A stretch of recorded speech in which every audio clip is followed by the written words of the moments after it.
Dear students, how are you? I think you are fine. Today, I will be talking with NEET classes. First, we'll start with synapses. First chapter called Reproduction in Organisms. In this chapter, we are discussing with synapses and the multiple choice questions. I think so you have taken the books. I'll read out the page numbers. Be ready with that and we'll continue the classes. First, we'll start with synapses, reproduction in organisms. So we know that all the living organisms will reproduce. It is a must because it should continue its progeny, it should continue its generation. So all the living organisms reproduce. Either prokaryotic cell, they reproduce by asexual methods, or one or the other, reproduction is a must. Whereas in higher organisms, sexual reproduction is going to take place. So we are starting with what is a reproduction means. It is a biological process. It is a biological process where it produces young ones of its own kind. It produces young ones of its own kind and passes the characters or genetic information from one generation to another generation. Hence we call reproduction. So it continues the generation from one generation to another generation. The genetic materials will be passed down. For that we use the word reproductions. Now this reproduction comes under a separate branch called embryology, or we use the word developmental biology, or we use the word continuity of life. Embryology, it is a branch of science, deals with the study of embryo, and the developmental stages of embryo takes place. Now, the father of embryology is called Ernest von Baer. This person is called as father of embryology. So, Van Baer, these words are important for your NEET exams. So, Van Baer is called as the father of embryology. Next, the father of Indian embryology. Indian embryology is P. Maheshwari.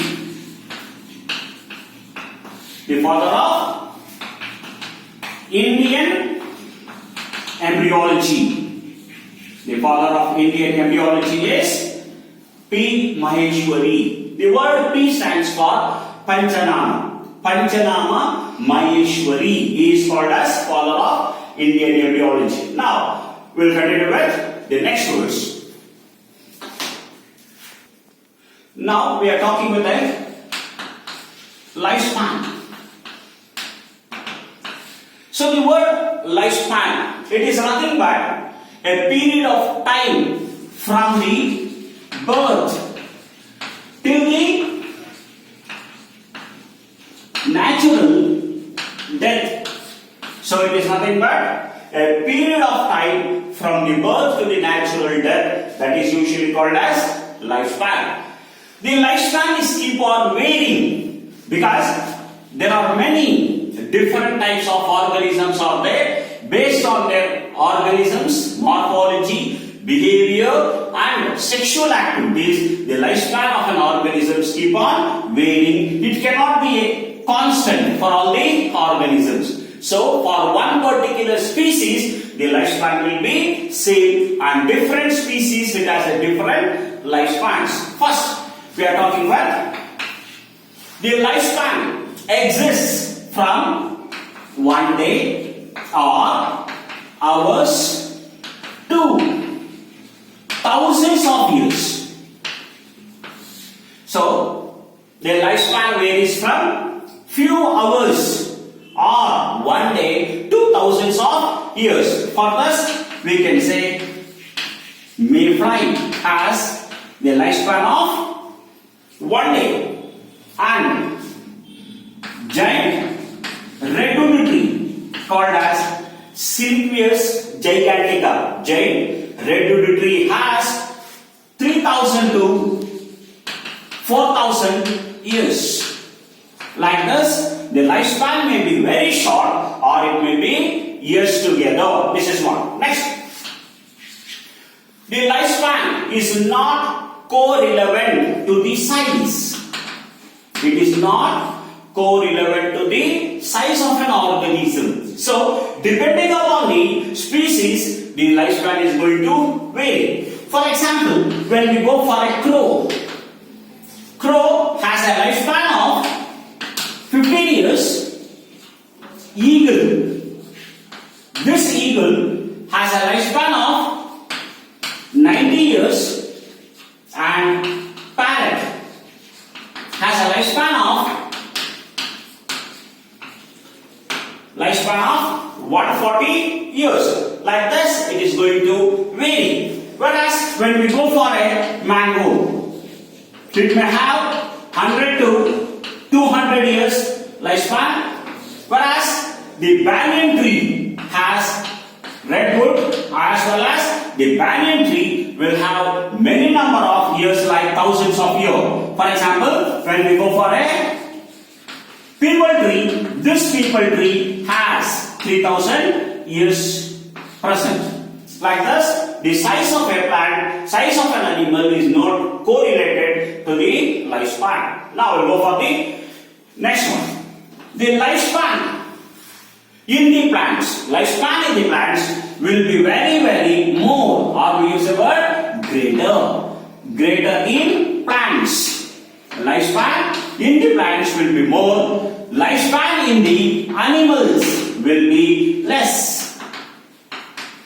Lifespan is less in animals. In animals is less lifespan, whereas lifespan is less in animals, whereas it is more in the plants. For example, because the plants have thousands of years, and also it has a growing region called as meristematic regions. Based on the meristematic regions, the growth is going to keep on present till the death of a plant. The plant is growing, whereas in some of the animals, the growth is going to stop for that particular age. So growth in height is stopped, hence the lifespan will be less in the animals, lifespan will be more in the plants.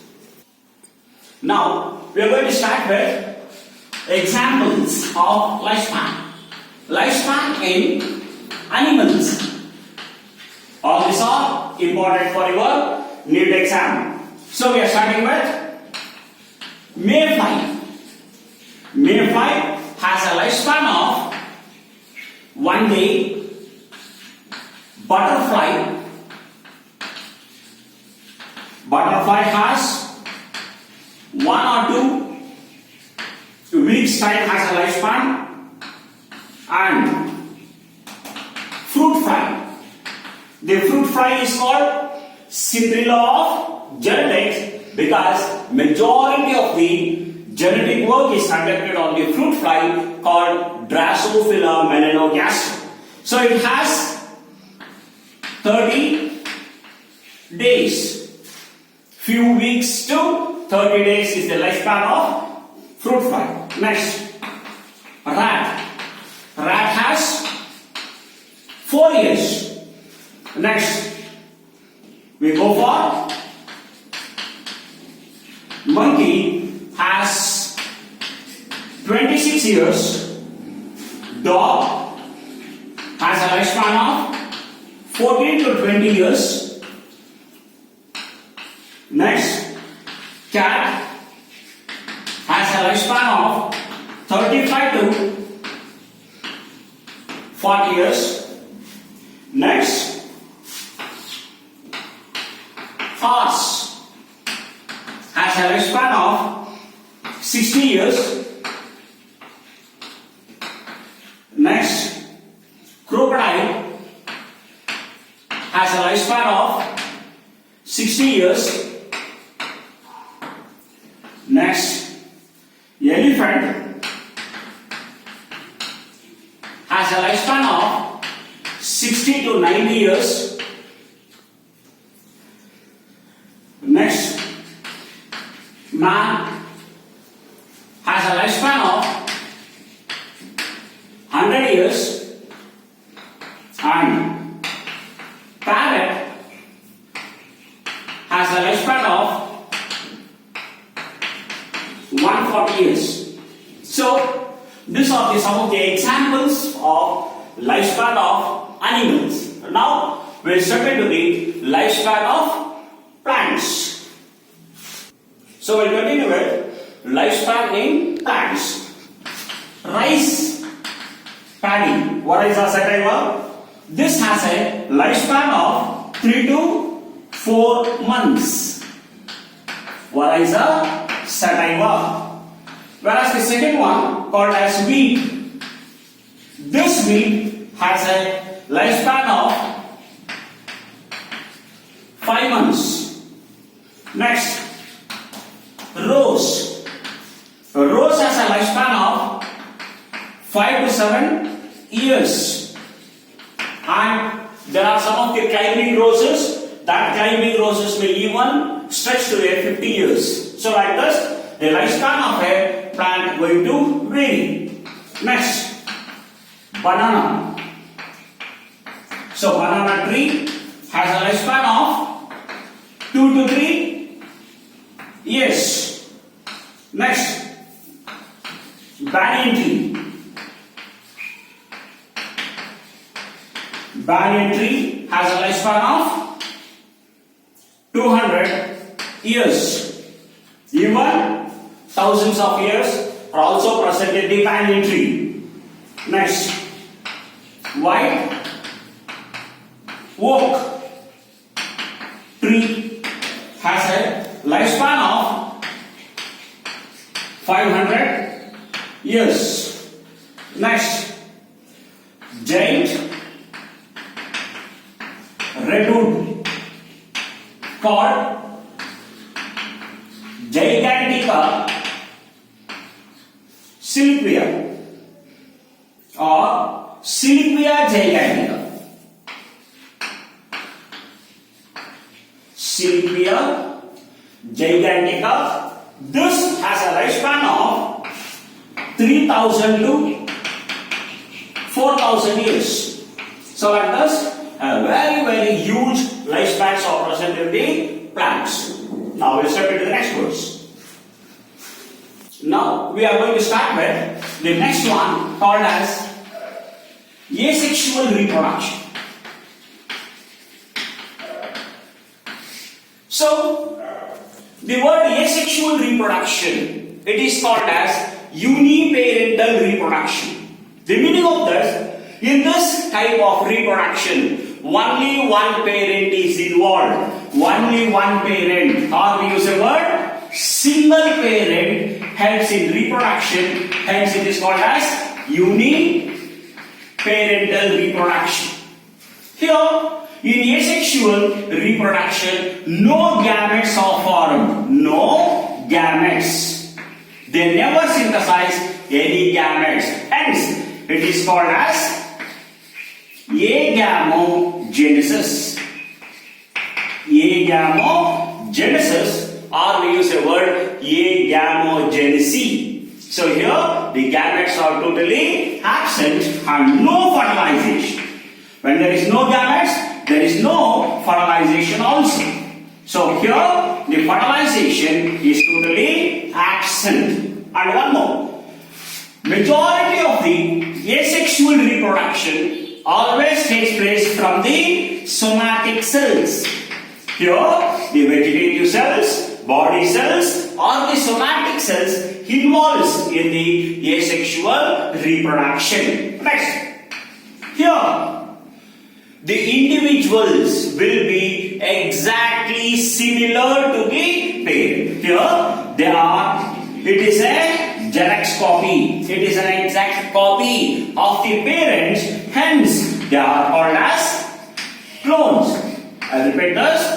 the individuals, the young ones produced from the asexual reproduction, they are exactly similar to the parents, hence they are called as clones. Here the clone is nothing but the offsprings which are morphologically, genetically, physiologically similar to the parents, hence we use the word clones. It is similar to the parents and always it occurs rapidly. Asexual reproduction always occurs rapidly. It is not a slow process. It usually takes place very fastly and it always occurs, majority of the cases in the lower organisms, asexual reproduction takes place.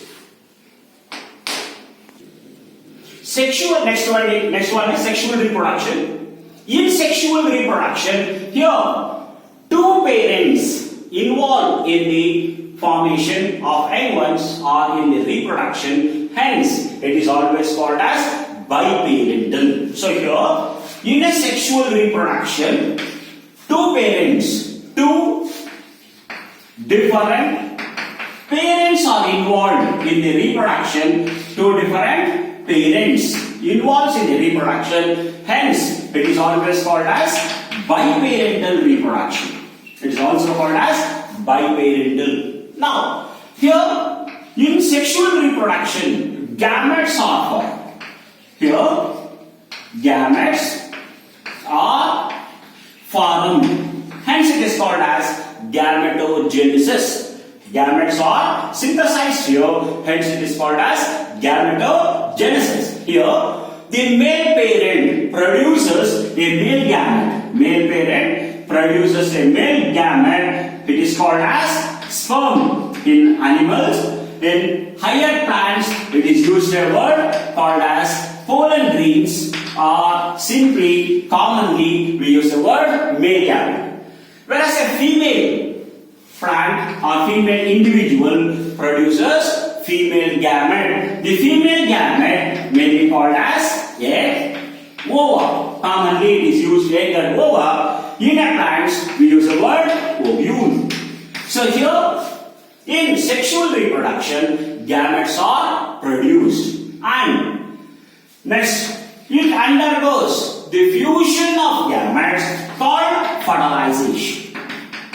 So here the fusion of gametes takes place in the sexual reproduction. The fusion of gametes are always called as fertilization. Here, the male gamete and the female gamete is fused together to form a zygote. Fused together to form a zygote, and this zygote further undergoes development to give rise to embryo and the young ones. Like this, the fusion of gametes takes place. And one more, very important here, always the sexual reproduction parents. Here, important. The sexual reproducing parents are always diploid. Two young, the individuals are diploid and the gametes produced here will be always haploid. The parents are diploid, the gametes are haploid. The meaning of haploid, only one set of chromosomes are present. Only one similar set of chromosomes is called as haploid. The word diploid, two sets. Two sets of chromosomes or two different sets of chromosomes are there, hence it is called as diploid. Whereas the male produces male gamete which is haploid and the female produces female gamete which is haploid.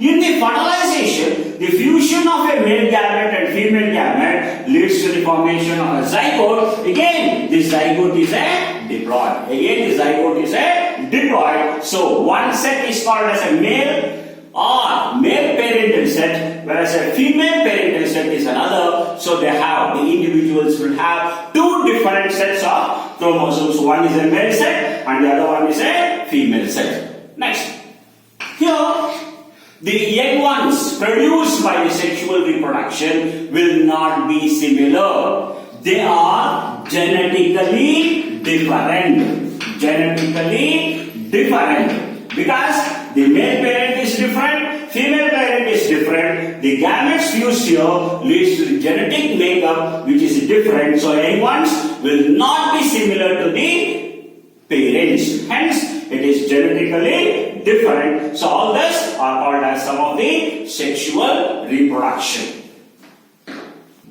Now we are going to start with different types of asexual reproductions. Different types of asexual reproduction. In this, first we are talking about binary fission. The meaning of binary fission: the parental single parent or the parent is split into two beings. The parent is divided into two offsprings exactly similar. Hence, it is usually called as binary fission. The individual is split into two. Examples, we are going to see some of the examples. Here, in this, the first one is called as irregular binary fission. This we can notice in amoeba.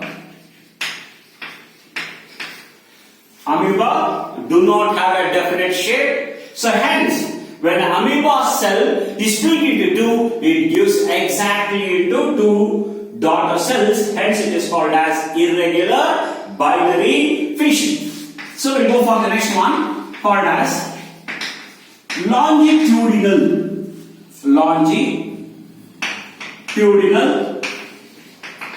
binary fission. So longitudinal binary fission, this can be noticed in Euglena.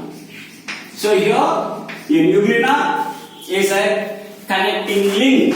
Euglena is a connecting link between plant and animal. Hence, this Euglena will undergo longitudinal binary fission. For example, here this is a Euglena. It splits from the upper side to the lower side. Hence, it is called as longitudinal. Next, we go for another one called as transverse